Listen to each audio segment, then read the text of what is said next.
Hey, welcome back. Or if this is your first time here, welcome. I'm really glad you found this. Before we get into tonight's story, let us just take a moment to get you settled. This is a sleep story, so if you are still sitting up, go ahead and lie down now. Get comfortable, pull the covers up, let your body start to relax. If you have got your phone in your hand, that is okay for just one more moment, because before you put it down, if you enjoy these videos, a like and a subscribe genuinely helps more than you might think. It helps this channel reach people who are lying awake tonight looking for exactly this.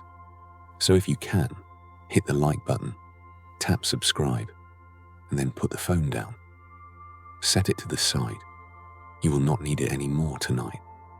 Close your eyes if they are not already closed. Take a breath in through your nose. Hold it for just a second and let it go slowly. Good. Tonight's story goes somewhere dark, but it is the kind of dark that asks you to pay quiet attention, not to be afraid. It is a true story, or as true as stories get when governments have spent decades trying to make them disappear. It is about secrets buried inside official buildings, about what happens when power decides that certain people do not matter, and about a small box of filing records that survived, accidentally, and changed everything. You do not need to do anything with it tonight. You do not need to remember it or analyze it. Just let it wash over you, the way water moves around stone, slowly, quietly, without resistance. Let your shoulders drop. Let your jaw unclench. Let your hands go soft.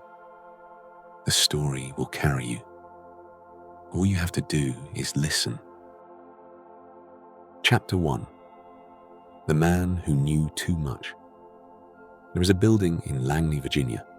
Clean glass, quiet corridors, a marble lobby with an eagle carved into the floor. From the outside, it looks like any government office. Orderly, professional, American. But inside that building, tucked into files that were never meant to see daylight, was one of the most disturbing secrets the United States government ever tried to bury. This is the story of mkultra, a program so dark, so far outside the boundaries of what any civilized country should ever do, that when it was finally discovered, the men responsible did not deny it. They simply said it was a different time. And then they moved on. But the people they experimented on could not move on. Not so easily. To understand mkultra, you have to go back to the late 1940s, when the world was still exhaling after the Second World War. Back to a time when the Cold War was not a phrase yet, just a creeping feeling, a sense that the Soviet Union was capable of things the West had not fully imagined. And one of those things, American intelligence officials were convinced, was mind control. The fear was not entirely irrational. During the Korean War, American prisoners of war were returning home saying strange things, denouncing their own country, praising communism, signing confessions they would never have signed willingly. The press called it brainwashing. The CIA called it a national security threat. And so, quietly, without public debate, and certainly without consent, they decided to fight fire with fire. The program that emerged from those fears was given a name that sounds almost innocent now: mkultra. The MK stood for the agency's internal code for mind control projects. Ultra was borrowed from the Second World War, when breaking the German Enigma code was given that same word, the greatest secret, the highest classification. What happened under that name would take decades to fully surface. And even now, sitting in the quiet of this night, it is hard to fully comprehend how far it went. Chapter 2. The Director and the Dream. Every story has a villain, or at least a person who believed so completely in what they were doing that they stopped seeing the harm in it. For mkultra, that person was Alan Dulles. Dulles became the Director of Central Intelligence in 1953, the same year mkultra officially began. He was charming, well-read, the kind of man who made you feel safe just by being in the room. But beneath that calm exterior was an iron certainty that the United States was in an existential war with the Soviet Union, and that winning it justified almost anything. He had heard the reports from Korea. He had read the psychological assessments, and he was convinced that the Soviets had developed a method for bending the human mind, for rewriting a person's beliefs, for turning loyal Americans into unwilling agents. He was not going to wait for that to happen, so he tasked a man named Sidney Gottlieb with running the program. Gottlieb was unusual, a chemist with a doctorate from the California Institute of Technology, a man who had a stutter, a clubfoot, and an almost missionary belief that science could be weaponized for good. He loved folk dancing. He kept goats on a farm. He was, by all accounts, a deeply gentle man in his personal life, and he spent 20 years conducting some of the most unethical human experiments in American history. Gottlieb's approach to mind control was methodical.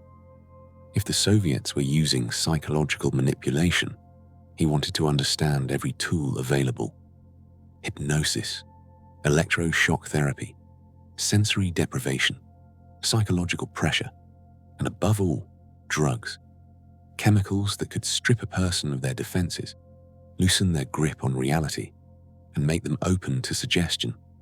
The drug he kept coming back to was LSD. Lysergic acid diethylamide had only recently been synthesized by a Swiss chemist named Albert Hofmann. It was barely understood.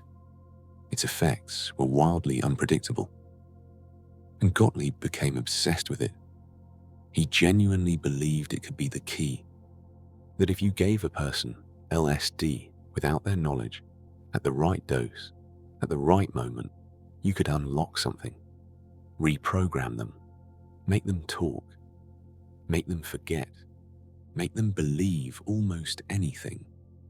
What followed was a series of experiments that began cautiously, then escalated, then spiraled far beyond anything a moral framework could justify. And nobody stopped it. Not for more than 20 years. Chapter 3. The Safe Houses. The experiments did not happen in the open. They could not. They happened in safe houses, in hospitals, in university laboratories, in prisons, in places where the people inside had either agreed to something they did not fully understand, or had not agreed at all. One of the most disturbing operations ran out of a quiet apartment in San Francisco. The CIA rented it. They furnished it. They hired people to lure strangers inside. And then, without telling those people anything, they slipped LSD into their drinks. Operatives watched from behind two-way mirrors, taking notes, observing the effects, watching people unravel. This went on for years, but San Francisco was not the only location. Similar operations ran in New York, in Marin County, across the country, in clinics and hospitals that had agreed, sometimes without fully understanding what they were agreeing to participate in what was described as government research. Gottlieb approached the experiments like a scientist. He wanted variables. He wanted controls. He wanted data. But the data he was collecting was human suffering, confusion, paranoia, terror, psychosis. People who had no idea what was happening to them, who were given no care afterwards. who were sometimes simply left alone in a room after an 8-hour experience to find their way back to themselves as best they could. Some could not. There were subjects who never fully recovered, whose grip on reality loosened and never fully tightened again. Men and women who left those experiments as different people from who they had been when they entered. And there were worse cases than that. Chapter 4. Frank Olson and the Window. On the 28th of November, 1953, a man fell from a window of the Statler Hotel in New York City. His name was Frank Olson. He was a 39-year-old biochemist who worked for the United States Army, and his death was ruled a suicide. That should have been the end of the story, but it was not. Frank Olson had been at a CIA retreat in rural Maryland just days earlier. He had gathered with colleagues in a comfortable cabin, a working retreat for men in the biological sciences who had ties to the agency. And on the second night of that retreat, Sidney Gottlieb had something added to the bottle of after-dinner liqueur that was passed around the room. LSD. None of the men knew. Gottlieb waited 20 minutes before telling them. He called it an experiment in the spontaneous effects of the drug. Most of the men recovered. Frank Olson did not. In the days that followed, he became withdrawn, anxious, disturbed. He told his wife he had made a terrible mistake. He told a colleague he wanted out of the program. He was sent to New York with a CIA handler to see a psychiatrist. And then he went through a window on the 10th floor of the Statler Hotel. The official position was that Olson had been mentally unstable, that the LSD had revealed a fragility that was already there, that his death, while tragic, was not their responsibility. His family spent 20 years not knowing the truth. It was not until 1975, when investigations into government wrongdoing began to surface classified documents, that the Olson family learned what had really happened.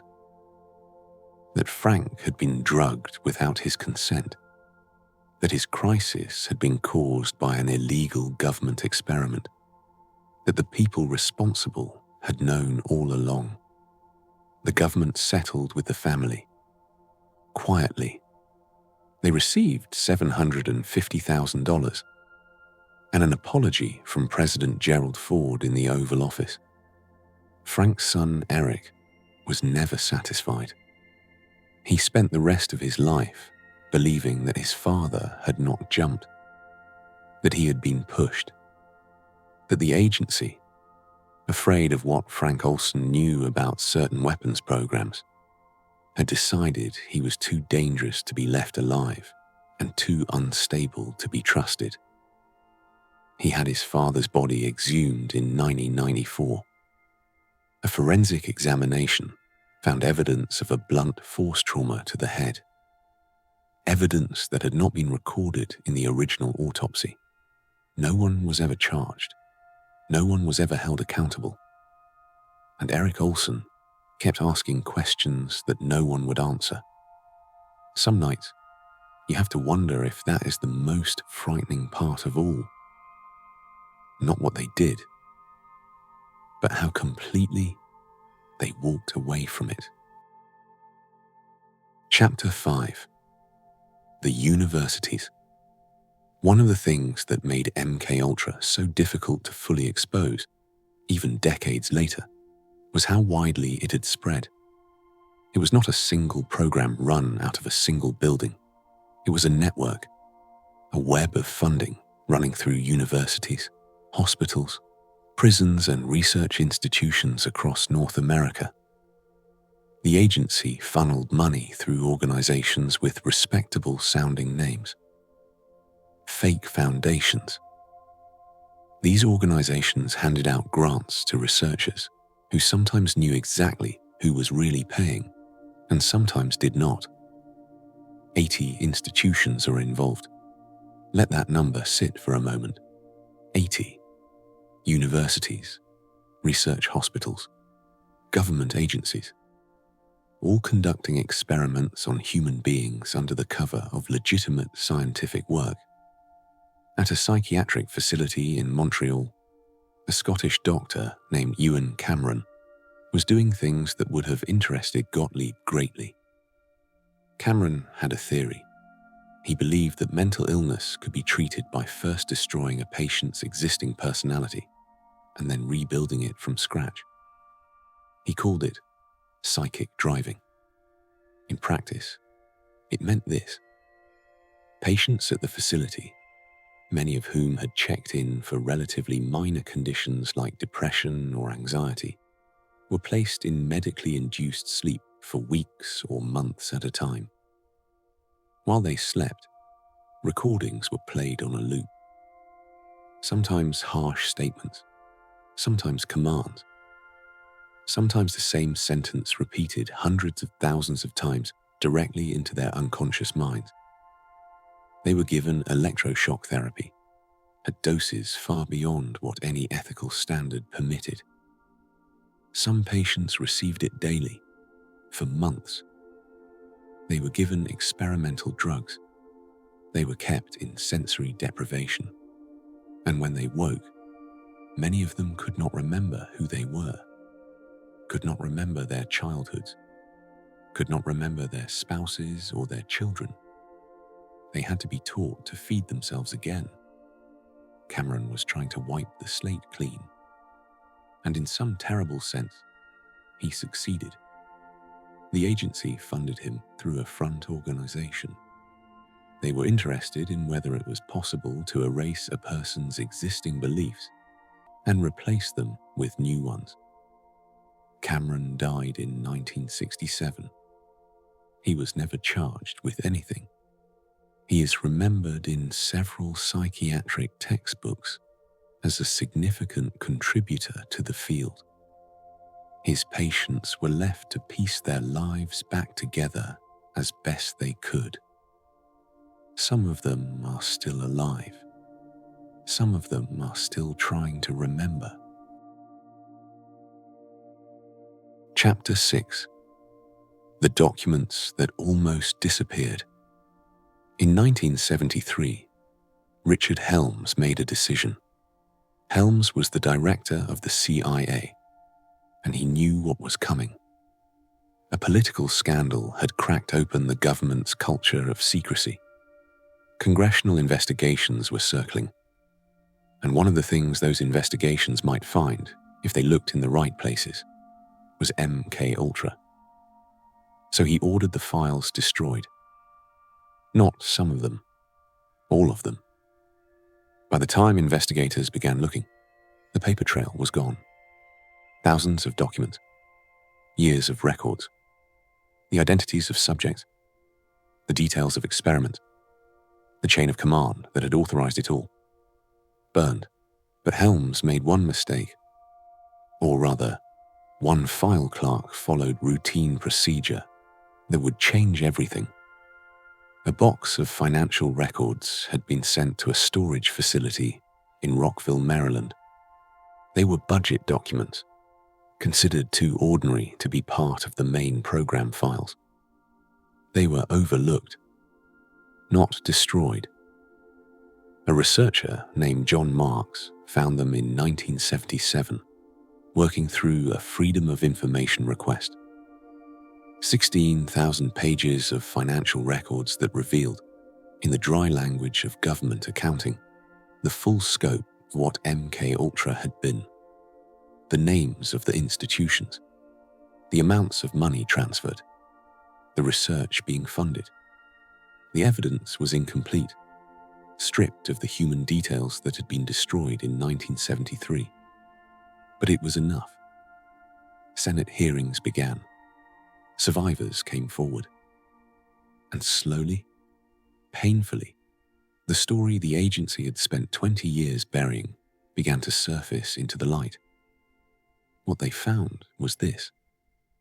mkultra had run from 1953 to 1973. It had involved at least 150 separate research projects. It had used unwitting subjects, people who had no idea what was being done to them, in dozens of those projects. It had caused documented permanent harm to real human beings, and not a single person was prosecuted. Sidney Gottlieb retired to a farm in Virginia. He raised goats. He practiced folk dancing. He died in 1999, 2 months after agreeing to testify before Congress for the first time. He was never charged with anything. The government apologized. Compensation was offered to some, but not all of the survivors. And then, as governments tend to do with uncomfortable history, they moved on. The question that lingers is this: they destroyed the records in 1973. We only know what we know because of 16,000 pages of budget documents that were accidentally left behind. What did the documents we will never read contain? Chapter 7. The Survivors. They rarely used their real names in the early years. The shame of what had been done to them had somehow attached itself to them, the way shame so often attaches itself to the wrong people. There was a woman called Carol. She had checked herself into a hospital in the late 1950s for depression. She was a young mother, overwhelmed and exhausted, reaching out for help. What she received instead was months of experimentally induced sleep, electroshock treatments at many times the standard voltage, and a course of LSD administered without her knowledge or consent. She went in as a person, with a name and a history, family. She came out not knowing who she was. Her daughter, who was 4 years old when Carol entered the hospital, grew up essentially without a mother. Not because Carol had died, but because the person who came home was not quite the same person who had left. The memories were gone. The relationship never fully rebuilt itself. Decades later, her daughter gave testimony to a government inquiry. She spoke quietly, without drama.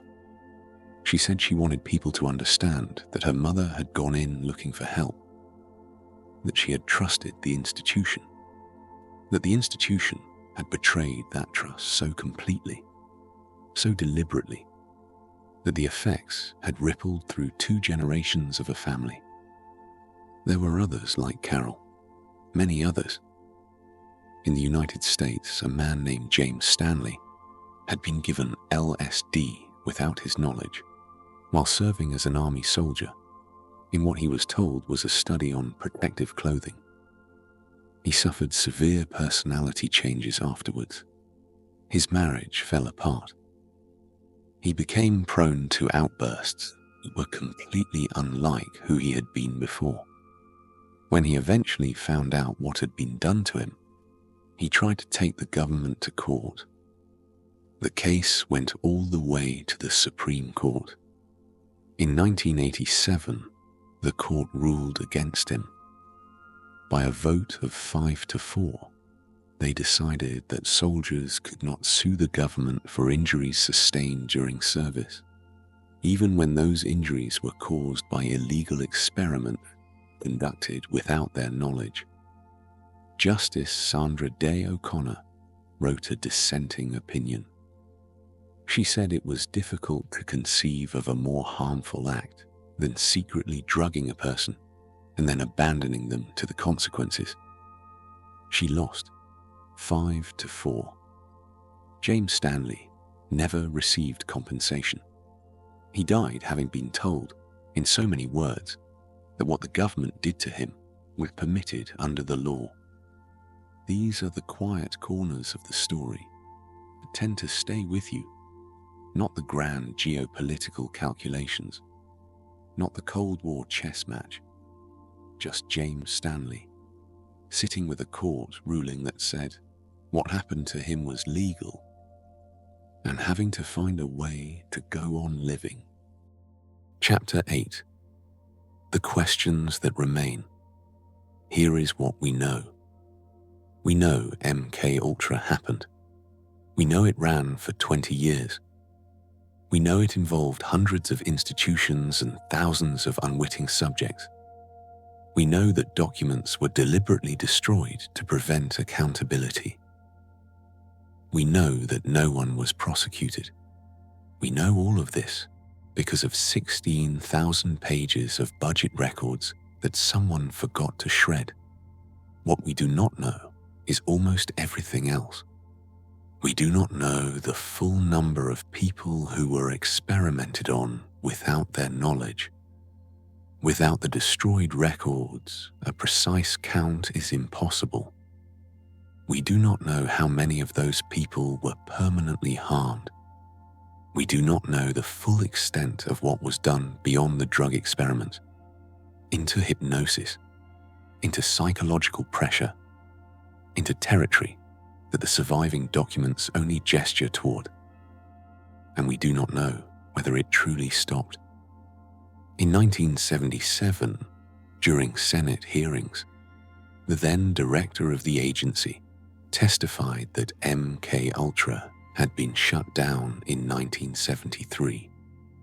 But the researchers who have spent years studying the recovered documents point out something worth sitting with. The program was shut down when it became a liability. Not because the underlying goal was abandoned.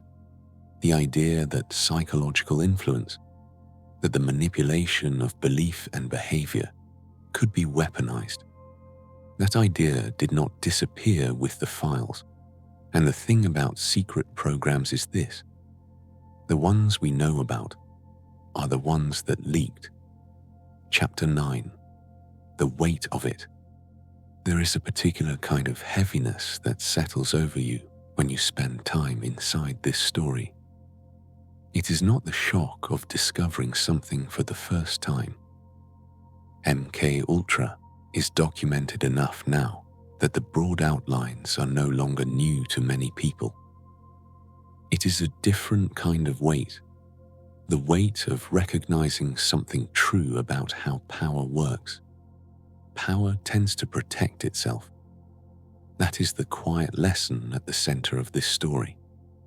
Not that governments are uniquely cruel, or that intelligence agencies are inherently corrupt, but that institutions, when they believe their survival is at stake, are capable of doing things to individuals that those individuals would find unimaginable. Frank Olson was a biochemist who wanted out. He may have been pushed through a window. Carol trusted a hospital with her depression. She left without her memory. James Stanley volunteered for what he thought was a study on protective clothing. The highest court in the land told him he had no remedy. The people who made these decisions were not monsters, in the way we usually imagine monsters. They were bureaucrats and scientists and administrators who had convinced themselves that the stakes were high enough to justify what they were doing. That the ends, if they worked, would justify the means. The ends never worked, by the way.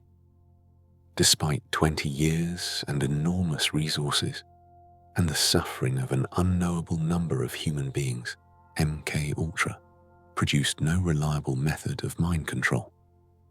The drugs were too unpredictable. The results too inconsistent.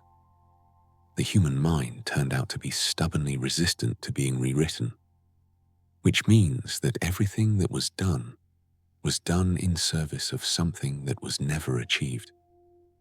That is the part that lingers longest. In the quiet, when the facts of the story have settled. Not just that it happened, but that it happened for nothing. Chapter 10. What they left behind. There is a building in Montreal that still stands, the Allen Memorial Institute. It sits on the slope of Mount Royal. inside a stone Victorian mansion that was once the home of a wealthy railway baron. If you walked past it on a Tuesday afternoon, you might not give it a second glance. It looks like a university building, quiet, institutional, ivy growing up one wall. But if you knew what had happened inside it, between roughly 1957 and 1964, you might find yourself pausing at the gate. The survivors of Ewan Cameron's experiments eventually found each other. Slowly, over decades, they shared memories, or rather the gaps where memories should have been. They advocated for compensation. The Canadian government eventually settled with some of them in 1992.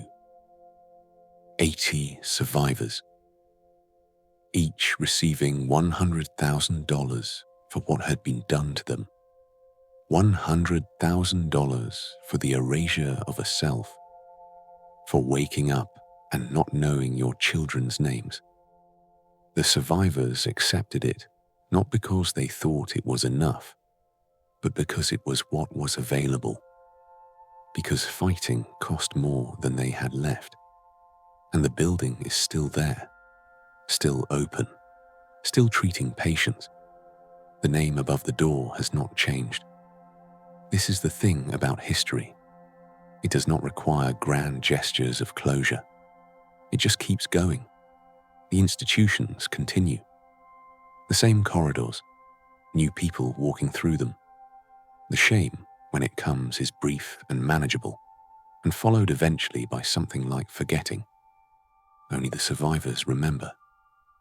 And one by one, as the years go on, the survivors stop being here to remember.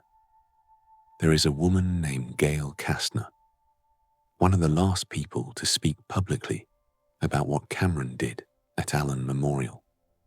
She was a nursing student when she was admitted, 21 years old, suffering from anxiety. She left, she has said, without knowing who she was.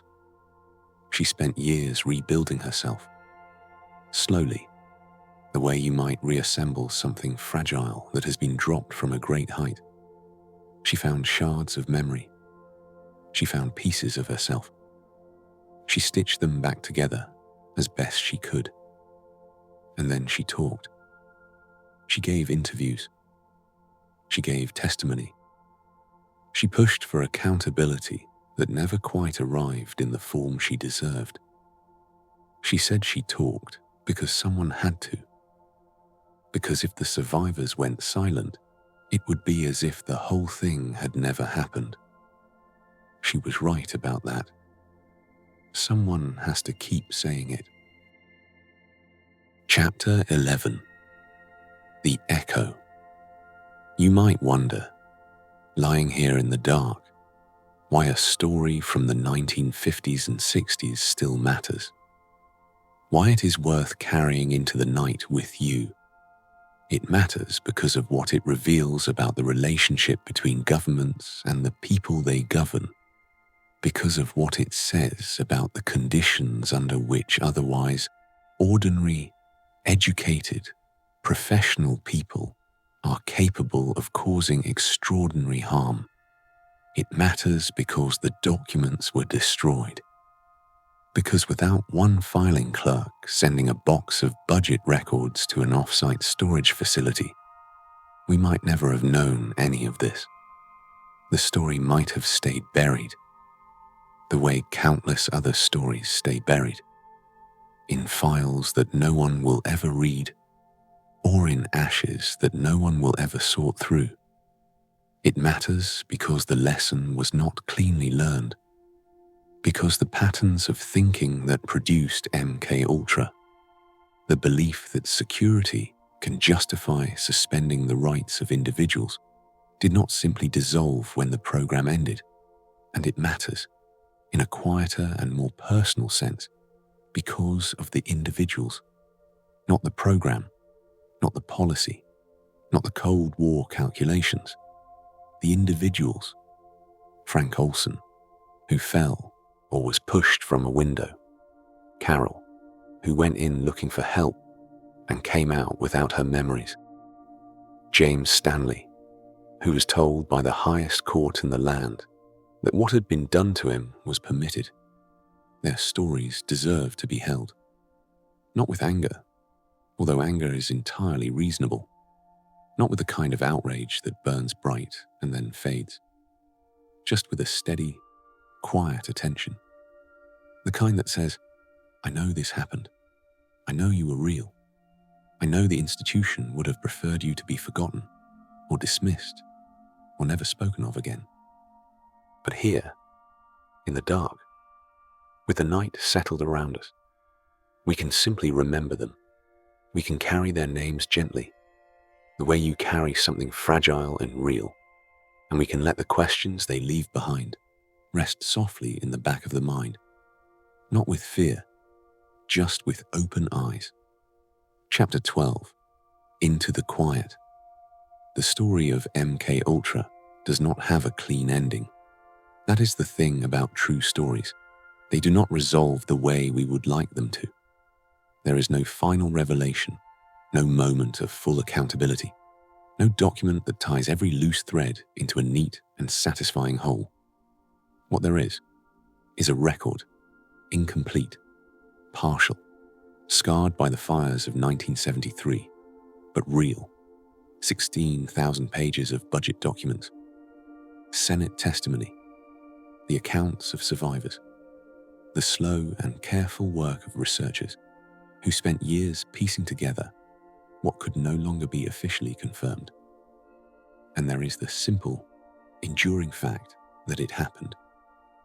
Sidney Gottlieb tended his goats in Virginia and died in his bed. Alan Dulles is buried with full honors.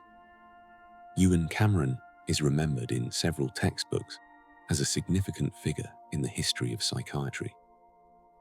And somewhere, perhaps in a care home, perhaps in a quiet apartment, perhaps already gone, are the people who went into those rooms and came out changed, who woke up one day and found the map of themselves had been altered, who spent years, sometimes decades, relearning who they were. They did not choose to be part of history. They were placed into it without their permission, without warning, and without consequence for those responsible. But we can remember them. That is something that belongs to us, not to the people who destroyed the files. The act of remembering, of carrying the story forward, of saying their names quietly into the dark. Frank Olson, Carol, James Stanley, Gail Kastner, and the hundreds, perhaps thousands, whose names we will never know, whose files were ash before anyone came looking. The night is quiet now, the way nights get when you have been sitting long enough inside something real. A soft, heavy stillness, not quite peace, not quite unease, just the weight of the world as it actually is, held gently in the dark. You do not need to do anything with this tonight. You do not need to solve it or resolve it or reach any particular conclusion. Just let it rest beside you, the way history rests beside all of us, whether we know it or not. Let the breath slow. Let the story settle quietly into the deeper parts of you where the real things live. And somewhere out there, beyond the ordinary hum of the world, some truths are still waiting in filing boxes that nobody has thought to open yet. They can wait a little longer. Sleep well.